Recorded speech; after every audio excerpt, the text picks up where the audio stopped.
വടക്കേ മലബാറിന്റെ ഹൃദയമിടിപ്പായ ശ്രീ മുത്തപ്പൻ.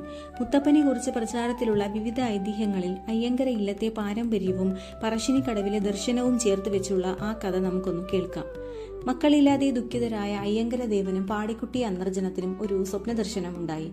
പിറ്റേന്ന് തിരുവൻകടവിൽ ആറാടാൻ പോയി അന്തർജനം കണ്ടത് പാറപ്പുറത്ത് കിടന്നു കരയുന്ന സുന്ദരനായൊരു ബാലനെയാണ്. ഈശ്വരൻ നൽകിയ നിധിയായി കണ്ട് അവർ ആ കുഞ്ഞിനെ ഇല്ലത്തേക്ക് കൂട്ടി. വേദങ്ങളും പുരാണങ്ങളും അഭ്യസിച്ചെങ്കിലും ആ ബാലന്റെ മനസ്സ് കാട്ടിലും നാട്ടിലുമായിരുന്നു. അമ്പും വില്ലുമേന്തി വേട്ടയാടാനും വിശക്കുന്ന പാവങ്ങൾക്ക് ഭക്ഷണം നൽകാനും അവൻ ഇഷ്ടപ്പെട്ടു. ബ്രാഹ്മണ ആചാരങ്ങൾ ലംഘിക്കുന്ന മകനെ അച്ഛൻ ശകാരിച്ചപ്പോൾ ആ ബാലൻ തന്റെ വിശ്വരൂപം അവർക്ക് മുന്നിൽ വെളിപ്പെടുത്തി. തങ്ങളുടെ മകൻ സാക്ഷാൽ ദൈവമാണെന്ന് അവർ തിരിച്ചറിഞ്ഞു. അവിടെ നിന്നും യാത്ര തിരിച്ച ഭഗവാന്റെ ക്രോധത്താൽ പ്രകൃതി പോലും ഉരുകിപ്പോകുമെന്ന അവസ്ഥ വന്നു. ലോകത്തെ രക്ഷിക്കാനായി അമ്മ നൽകിയ ഉപദേശമനുസരിച്ച് മുത്തപ്പൻ സ്വന്തം കണ്ണുകൾ കുത്തിപ്പൊട്ടിച്ചു. ഇന്നും തിരുവപ്പനയെ നാം അന്ധനായി കാണുന്നതിന് പിന്നിലെ സത്യം ഇതാണ്. യാത്ര തുടർന്ന് ഭഗവാൻ കുന്നത്തൂരിലെത്തി.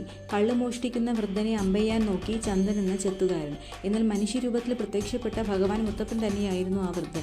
ഭഗവാന്റെ നോട്ടമേറ്റ് ചന്ദൻ ബോധരഹിതനായി വീണു. ചന്ദന്റെ ഭാര്യ ഭക്തിയോടെ മുത്തപ്പ എന്ന് വിളിച്ചു പ്രാർത്ഥിച്ചപ്പോൾ ഭഗവാൻ പ്രസാദിച്ചു. ആ വാക്കിൽ നിന്നാണ് ഭഗവാന് മുത്തപ്പൻ എന്ന പേര് ലഭിച്ചത്. ചന്ദന് ബോധം തിരികെ ലഭിച്ചു. അവർ ഭഗവാന് പുഴുങ്ങിയ പയറും തേങ്ങാപ്പൂളും നിവേദ്യമായി നൽകി. പുരളിമലയിൽ വെച്ച് കണ്ടുമുട്ടിയ മറ്റൊരു ഭഗവാനൊപ്പം മുത്തപ്പൻ യാത്ര തുടർന്നു.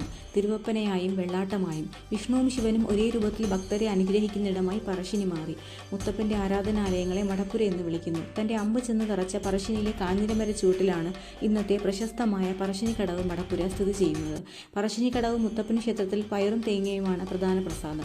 എല്ലാവരും ഒരുപോലെ എന്ന ദർശനത്തിന്റെ അടയാളം. പറശ്ശിനിക്കടവിലെ നായകൾക്ക് പ്രത്യേക സ്ഥാനമുണ്ട്. മുത്തപ്പൻ കാട്ടുവഴികളിലൂടെ സഞ്ചരിച്ചപ്പോൾ നായകൾ അനുഗമിച്ചു എന്നാണ് വിശ്വാസം. അതിനാൽ ഇവരെ സ്നേഹിക്കുന്നത് മുത്തപ്പനെ ആരാധിക്കുന്നതിന് പോലെ തന്നെയാണ്.